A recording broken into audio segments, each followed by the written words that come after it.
রাই ceremonial house বর্ধমানের শাঁখারীপুকুর এলাকায় বরফকলের ঠিক বিপরীতে।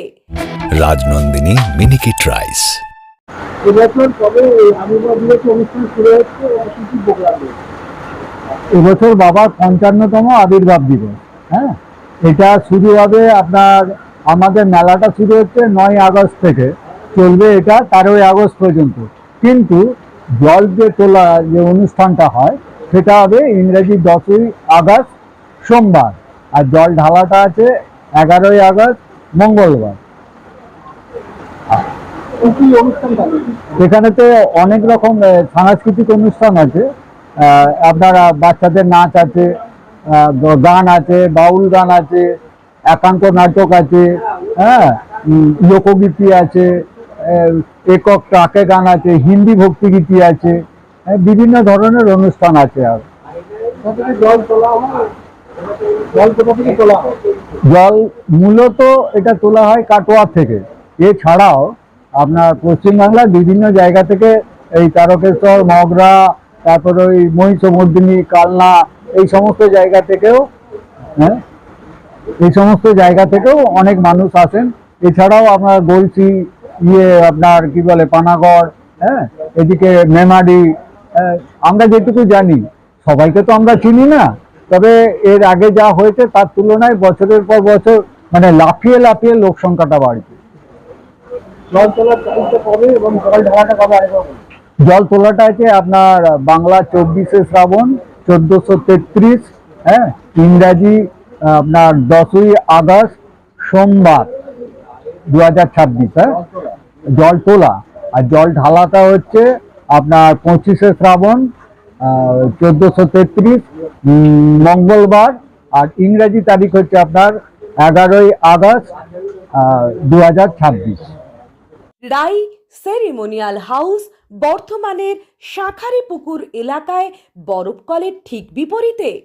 এখানে মধ্যবিত্ত থেকে শুরু করে সমস্ত মানুষের সাধ্যের মধ্যেই রয়েছে রাই সেরিমোনিয়াল হাউসের সুযোগ সুবিধা। এসি থেকে শুরু করে নন এসি, যেমন চাইবেন তেমনই পাবেন। একেবারে সুসজ্জিত ও পরিষ্কার পরিচ্ছন্ন একটি সুন্দর অনুষ্ঠান বাড়ি। এখানে রয়েছে এসি, নন এসি, নটি রুম, রয়েছে আন্ডারগ্রাউন্ড গাড়ি পার্কিংয়ের সুবিধা। অতএব আপনাদের যে কোনো অনুষ্ঠানের জন্য আজই বুক করে ফেলুন রাই সেরিমোনিয়াল হাউস। মনে রাখবেন, রাই সেরিমোনিয়াল হাউস বর্ধমানের শাঁখারীপুকুর এলাকায় বরফকলের ঠিক বিপরীতে। আমার গ্যারেন্টি, খেয়ে দেখুন রাজনন্দিনী প্রিমিয়াম মিনিকিট রাইস, বাংলার নিজের চাল। রাজনন্দিনী মিনিকিট রাইস। তাদের উদ্দেশ্যে কি কি নিয়ম থাকছে বা কি কমিটি দরকার কি বলবেন? যারা ইয়েতে জল নিয়ে যারা আসেন তাদের উদ্দেশ্যে যাতে তাদেরও কোনো অসুবিধা না হয়, আমরা মূলত ওই দিকটাকেই লক্ষ্য রাখি। যার জন্য এই যে দেখবেন যে ডিজে বাজানো বন্ধ করার অনুরোধ, এই রাস্তাঘাটে বিশৃঙ্খল অবস্থা যাতে না হয়, রাস্তার যে সমস্ত মানুষজন গাড়ি ঘোড়া এইসব আসছে তাদের যাতে কোনো না অসুবিধা হয়, ঠিক আছে, এইটা, এবং তাদের যাতে রাস্তায় পরিষেবা পায়, তাদের যাতে চিকিৎসা ব্যবস্থা কিছু থাকে, মানে রাস্তায় তারা পায়, কোথায় কোথায় পাবে, এবং তাদের অনেকগুলো সেবা কেন্দ্র আছে রাস্তায়, হ্যাঁ, তারা যাতে সেখান থেকেও পরিষেবা পায়, আমরা সেই বিষয়গুলো লক্ষ্য রাখি।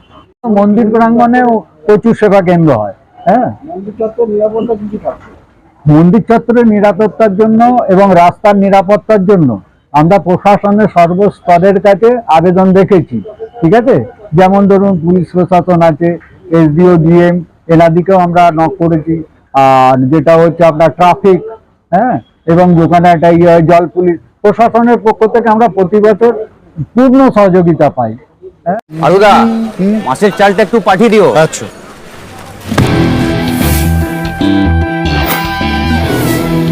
বাঁশকাঠি না মিনিকেট? মিনিকেটই তো নি দাদা, তবে আগের মাসেরটা একদম ভালো ছিল না। আরো? হ্যাঁ দাদা। এ মাসে ওনাকে রাজনন্দিনী প্রিমিয়াম মিনিকেটটা পাঠিয়ে দিবি। ঠিক আছে দাদা। দাদা, এটা ভালো হবে তো?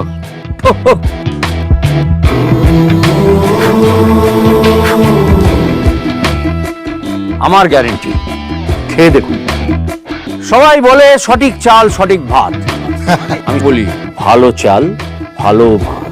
রাজনন্দিনী প্রিমিয়াম মিনিকেট রাইস, বাংলার নিজের চাল।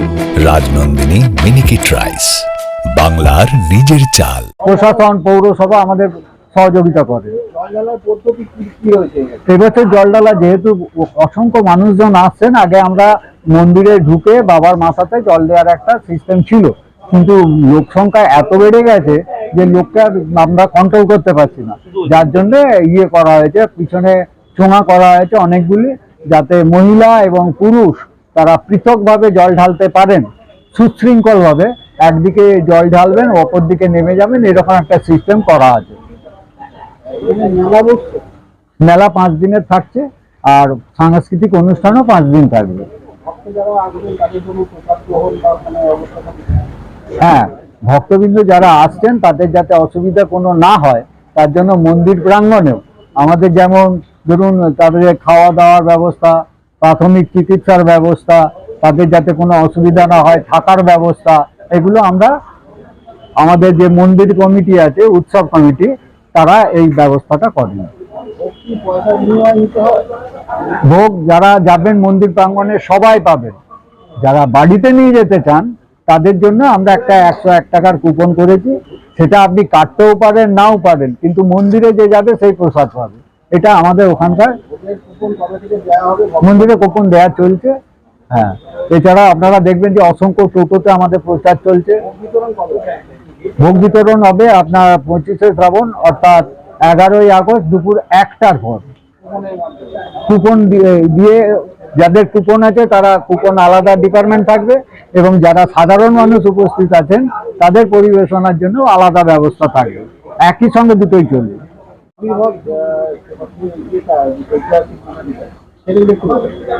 এই বাবা ইয়ে হচ্ছে যেটা, ধরুন যে জায়গাটায় বাবা এখন আছেন ওই জায়গাটার আগে আপনার ধান জমি ছিল, চাষ করা হতো, এবং যেখানটা এখন বাবাকে পাওয়া গেছে ওখানটায় অনেকদিন আগে ওই চারুবাবু যাদের বলে, যাদের জায়গা, তাদের একটা ইট ভাটা ছিল। হ্যাঁ, ওইটা ওই জায়গাটারই মাটি কাটতে কাটতে ওই বাবাকে পাওয়া গেছিল। আপনারা যদি দেখেন মন্দিরে গিয়ে বাবার কয়েক জায়গায় গাঁইতির চোট আছে, ঠিক আছে। প্রথমে যারা মাটিটা কাটছিলেন তারা ভেবেছে অন্য কোনো পাথর টাথর এইসব কিছু আছে, কিন্তু পরবর্তী ক্ষেত্রে অর্ধেকের বেশি খননের পর তারা বুঝতে পারেন যে এখানে একটা কোনো মূর্তি আছে বা শিবলিঙ্গ আছে এইরকম। তো ওটা প্রথমে যখন তোলার চেষ্টায় ম্যানুয়াল মানুষ দিয়ে চেষ্টা করা হয়েছিল, 1972 সালের কথা বলছি এটা, ঠিক আছে। তখন মানুষজন পারেননি এটাকে তুলতে, অসংখ্য আমাদের যারা এই মুটিয়া ভাই আছেন তারাও গেছিলো, সাধারণ মানুষ গেছিলো, হয়নি, তুলতে পারেননি। পরবর্তী ক্ষেত্রে আমাদের এখানে একটা ক্রেন এসেছিল, ক্রেনে করে তুলতে পারেনি, ক্রেন ছিঁড়ে গেছিলো। পরবর্তী ক্ষেত্রে আবার আপনার পানাগড় থেকে বড় ক্রেন এনে ওখান থেকে তুলে এখন যেখানে দেখছেন এটাকে অস্থায়ী চালা করে ওখানে বাবাকে রাখা আছে। এখনো পর্যন্ত বাবার কোনো স্থায়ী চালা বা বড় মন্দির যাকে বলে এটা এখনো পর্যন্ত নির্মাণ হয়নি। উদ্যোগ আগে নেওয়া হয়েছিল, আপনারা যদি যান মন্দিরে দেখবেন যেখানে বাবাকে পাওয়া গিয়েছিল একটা চালা করা আছে, ওই চালার সামনে দেখবেন একটা 80 ফুটের ফাউন্ডেশন করা আছে, মাটির উপর পর্যন্ত ফাউন্ডেশনটা দেখা যায়, এখনো দেখা যায়, ঠিক আছে। পরবর্তী ক্ষেত্রে কোনো বাধা নিষেধ আসার জন্য ওনাদের পরিবারের তরফ থেকে, চারুবাবুদের যে পরিবার, ওনারাই করছিলেন উদ্যোগ নিয়ে, পারিবারিক উদ্যোগে, ওটা বন্ধ হয়ে যায়। আমরা শুনেছি কোনো দুর্ঘটনার কারণে ওরা যখনই উদ্যোগ নিয়েছে এটা বন্ধ হয়ে গেছে। এমনকি বাবার কাছে রাত্রে কোনো জোরের লাইট রাখা যায় না, আমরা কয়েকবার চেষ্টা করেছি হ্যালোজিন দেওয়ার ইয়ে করার, দিনে দিয়েছি রাতে নাই, রাতে দিয়েছি সকালে দেখেছি ফিউজ হয়ে গেছে। তার মানে জানাচ্ছে যেটা যে জোরের লাইট রাত্রে বাবার কাছে চলবে না। এখন যদি রাত্রে কেউ যায় তাহলে সে দেখতে পাবে যে নীল লাইট, একটা ছোট নীল লাইট বাবাকে দেখা যায়, সেরকম একটা লাইটের ব্যবস্থা করা আছে, যাতে মানুষজন এসে মন্দিরে পৌঁছালে বাবার দর্শনটা পায় অন্তত।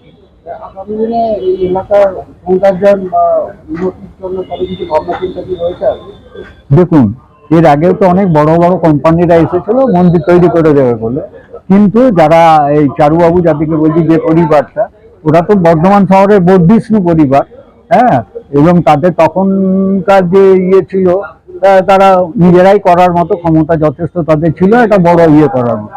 পরবর্তী ক্ষেত্রে তাদের পারিবারিক কি কারণে হয়নি সেটা আমরা এই উৎসব কমিটি যারা আছি তারা সঠিকটা বলতে পারবো না, ঠিক আছে, কারণ এটা ওদের একান্ত পারিবারিক ব্যাপার না।